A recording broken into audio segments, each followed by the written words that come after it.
We're going to move the agenda around. University of West Florida has graciously allowed University of North Florida to jump them in the rotation. President Delaney's got to get back to Jacksonville for hopefully a big fundraising event or something like that.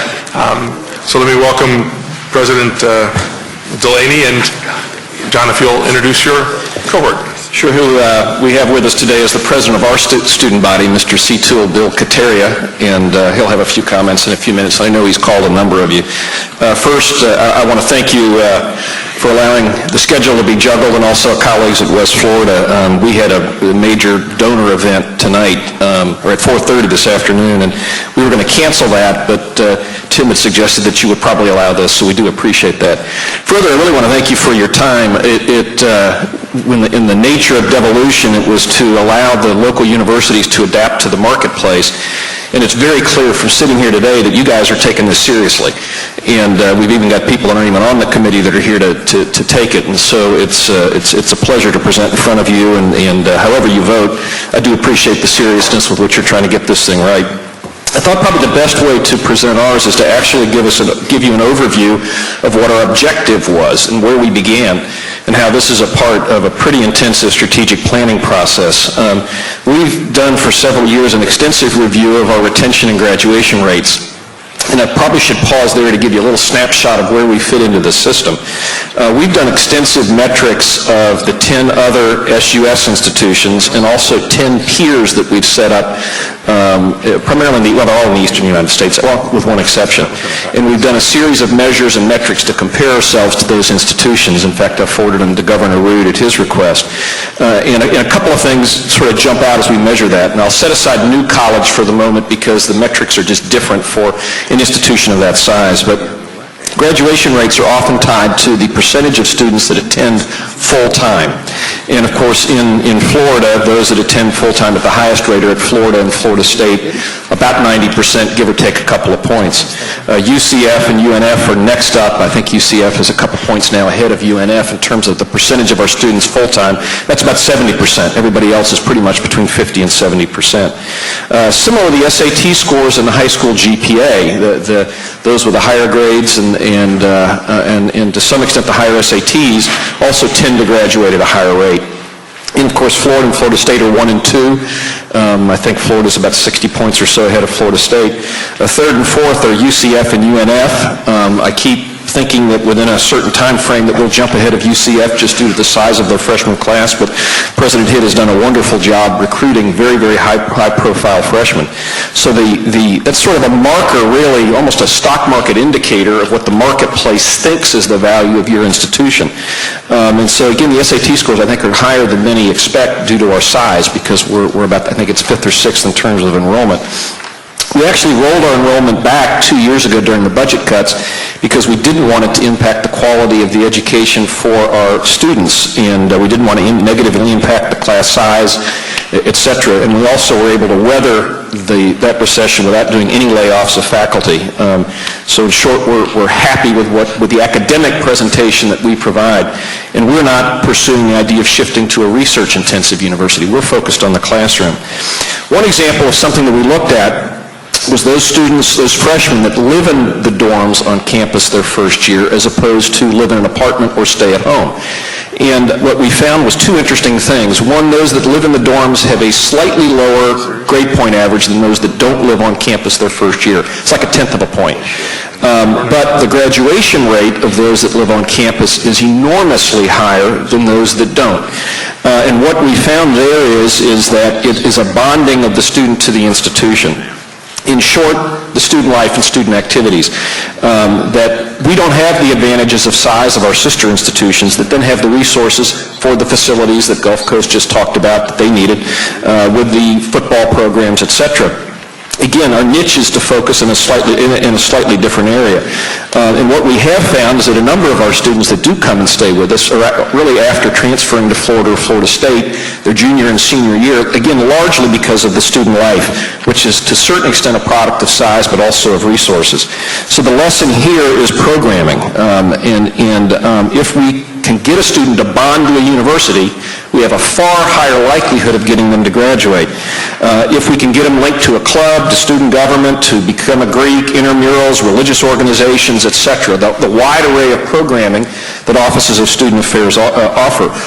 Our Board of Trustees is structured around two committees to try to keep the ultimate of transparency. Half the board serves on our Finance and Audit Committee, the other half serves on Academic Affairs.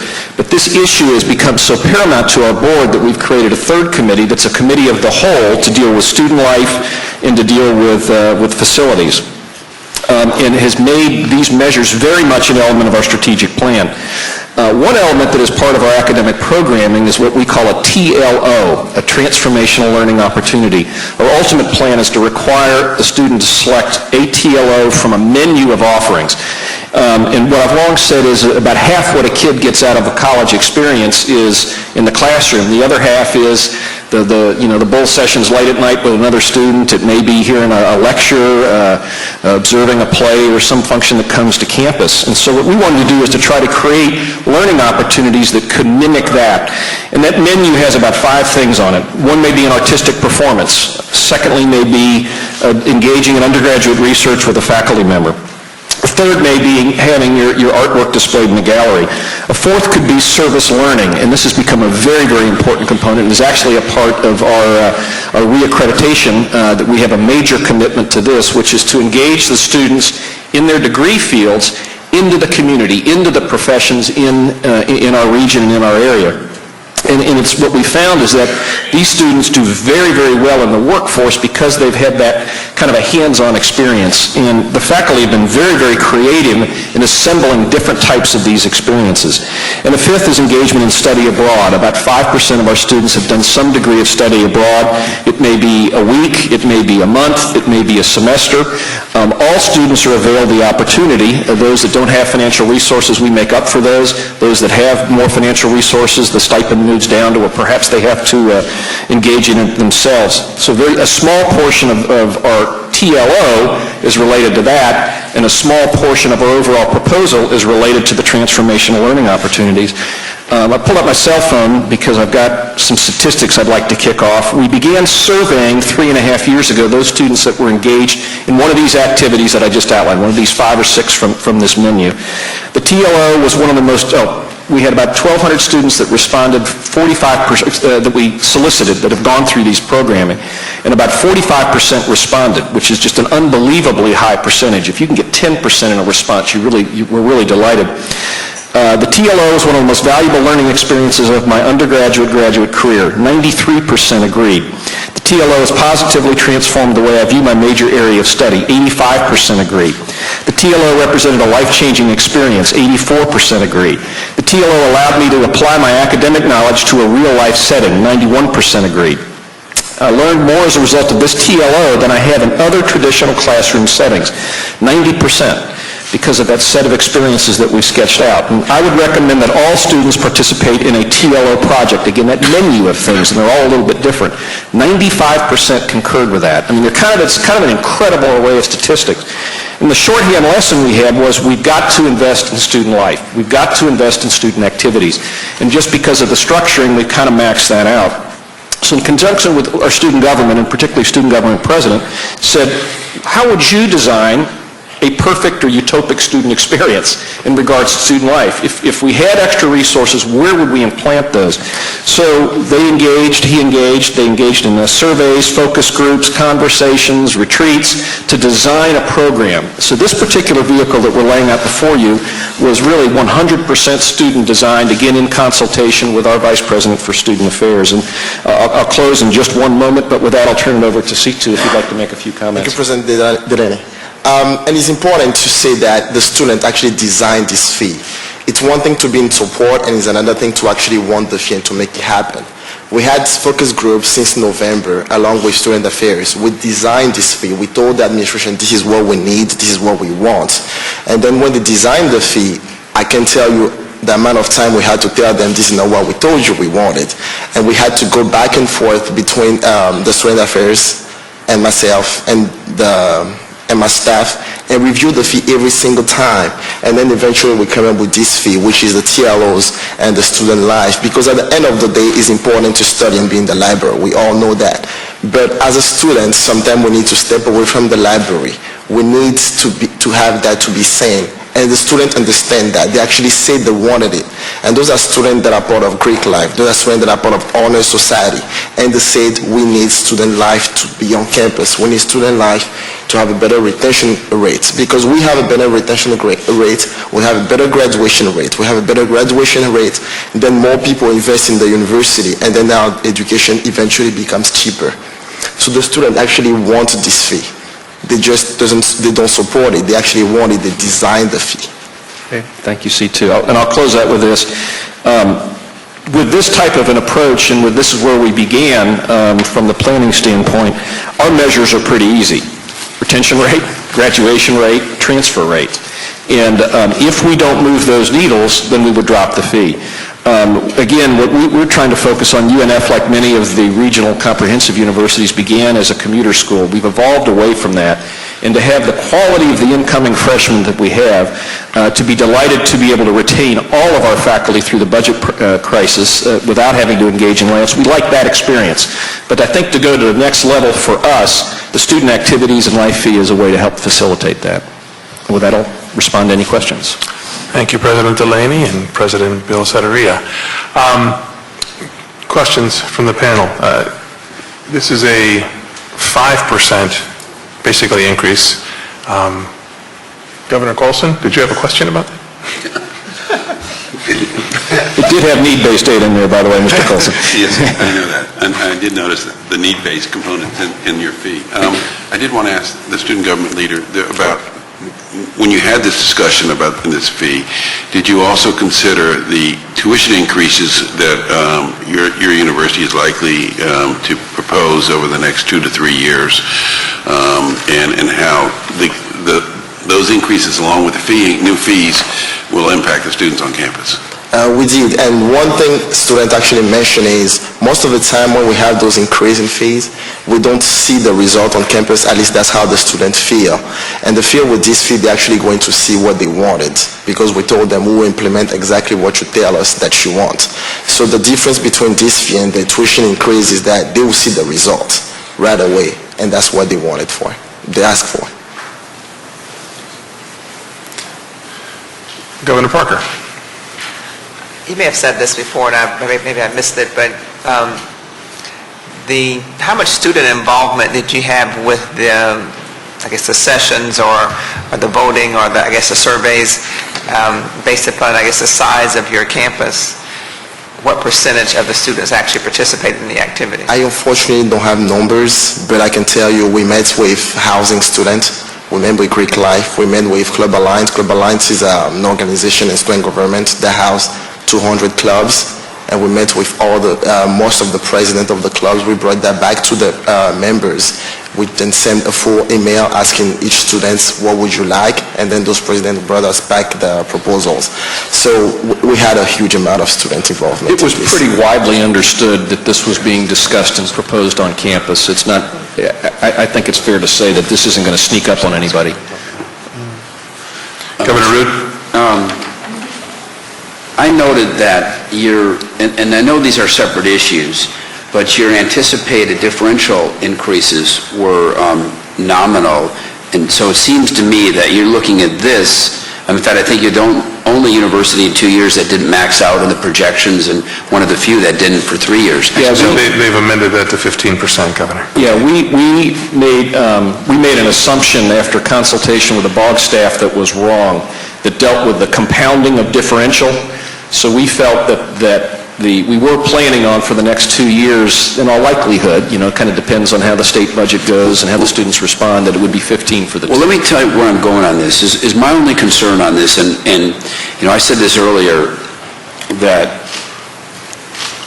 I know my kids would always vote for fee increases. Again, because they're not paying for it. But, it still is good to have the support. At what point do we reach market? And that is my concern as you add these together.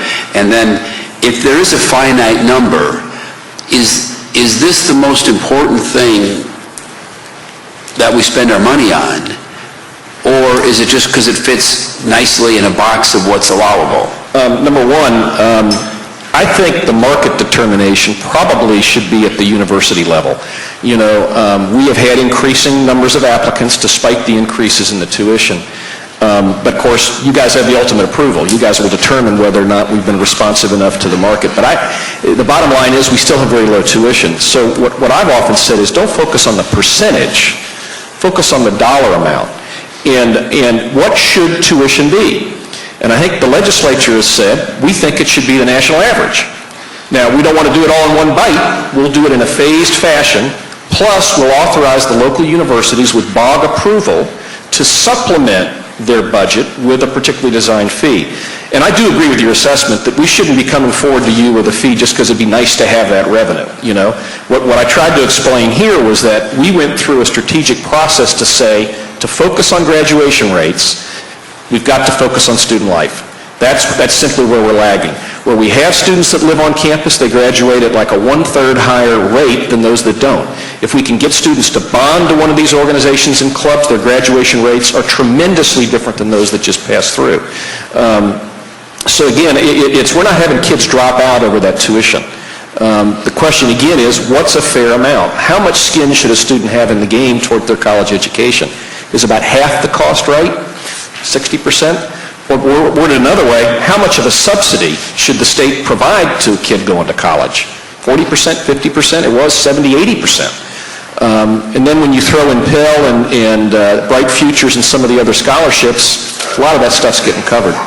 The question, I think, and I think C2 does a great job and did a great job talking with students, is what do we really need to improve this campus dramatically?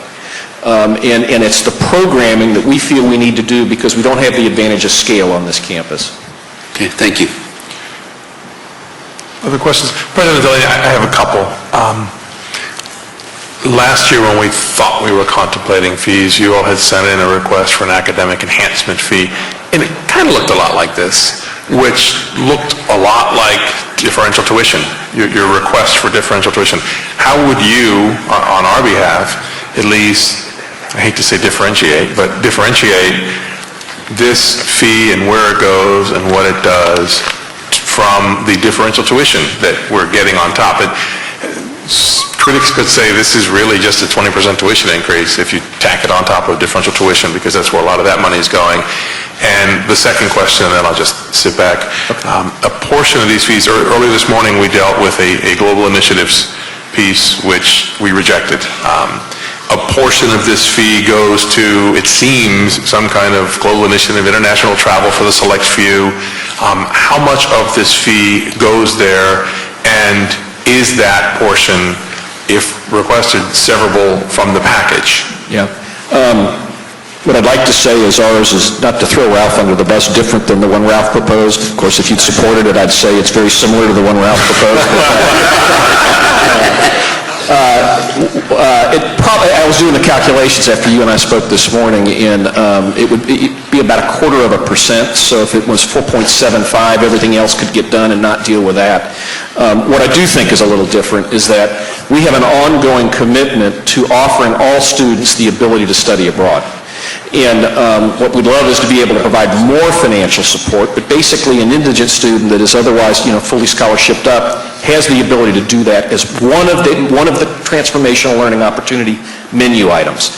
But we have found that the return on those is very, very high. I think we've got about 5% of our students that have studied abroad, and they literally transform their lives. Of course, that's what this TLO thing is about. We want a transformational experience. So it's about 0.25% of the 5, I think, would be going to that. And that certainly is severable if that's where the majority of the committee or the board wanted to go. I think because we've got it in existence, it's just the ability to expand, and that every student has the opportunity to do one of those menu items. Ultimately, I think we're going to require the students to do one of these menu items as we grow. As to your first question, there is some overlap because the needs are the same, and I think fundamentally where we are is, look, we've had 3 horrible budget years, and so that has kept us from doing a lot of the things we would otherwise like to have done when you would have a 2, 3, 4, 5% growth rate either in revenue or in enrollment. And so there's an immense backlog of needs at all 11 of the institutions, and that's what we're trying to catch up on. I think the other thing, it's like building a house. The last $10,000 or $100,000 you spend, depending on how big a house, That's where it's visible. That's where you make the biggest impact. The one advantage I would say that Florida's universities have is that we cover as many students as we do as inexpensively as we do. And so you can really get big bangs for the buck with each new tranche of investment, which frankly is one of the elements of the new Florida plan. With each $100 million of recurring money that we would generate, we can predict the number of degrees, the amount of extra research activity, the amount of patents, the amount of business startups that can spin off. And it's because we're at such a strangled base. Again, I go back to not focusing on the percentage increase. Where should Florida be in the pecking order in terms of not just tuition, but overall spending per student? And we're not in very good shape on that. Are there other questions, or is there a motion? Governor Martin. In terms of the staffing to support this program, it appears that about 25% of the fee will go to staff, new staff. Is that in addition to the current staff? How many current staff do you have that are coordinating these types of programs? I couldn't tell you that. Yeah, No. I couldn't tell you that. But you are asking for, as a part of this fee structure, you would have 4 additional staff members to support the activity. And I guess my question is, 25% of the funding that you would get, you would then be used for staffing. Is that a little high, or? Well, programming is about that. I mean, that's really what it is you've got to have somebody to advise the Greeks, somebody to engage in this program, somebody to facilitate that. That's really where that's going to come. I wasn't troubled at all about it when we went through it, and I think all of our vice presidents were involved in assessing this, and I'm very comfortable. And I want to add that most of the staffing is actually student jobs, because we'll be using students. Let me give you an example. For instance, when he talks about the TLOs, it's about using students to make things happen on campus. We have a new marketing. When the fee came, there was about, I can't remember exactly the amount for marketing. And then we say, we don't want this amount of money for marketing because students can do that for free. Instead, give jobs to students to work for the medias on campus, for the newspaper, for the TV, or for the radio. And then those students could be doing the marketing for you. So most of the staffing is actually for the students. They'll be working. Other questions, or is there a motion? Oh, Mr. Chairman. Governor Rood. I feel like I'm motion happy today, but I go back to the creating excellence and enhancing the university experience as a criteria, even though I'm not, and I think it's a little bit different here in terms of a fund that only a select can use, because it's a fund that everybody will use one aspect of it. But I do think it enhances the university experience. And one thing that I did not hear about, and that is, I believe students that go through this process will be closer to their university and will be more active alumni. And I think that's important. When I see when University of Florida comes to Jacksonville and has a reception for their alumni, I mean, it's amazing. And I envision the day when every university has that kind of alumni involvement in their school, and that means additional funding. Yeah, better foundation, better funding. So I move that we approve this and forward it to the board. I second that So motion to approve, seconded by Governor Franklin. Any additional discussion? Seeing none, Mikey, will you call the roll, please? Certainly. Ms. Duncan? Okay. Mr. Franklin? 4. Mr. Hosseini? Dr. Marshall? Approve. Mr. Rood? 4. Mr. Tripp? Yes. Mr. Beard? 4. Mr. Chair, this is unanimously 4. President Delaney, the first unanimous vote of the day. Thank you, Mr. Chairman. I appreciate your patience. Thank you very much. Thank you. Thank you, Bill, for coming as well. Thanks for your courtesy as well. Drive safely.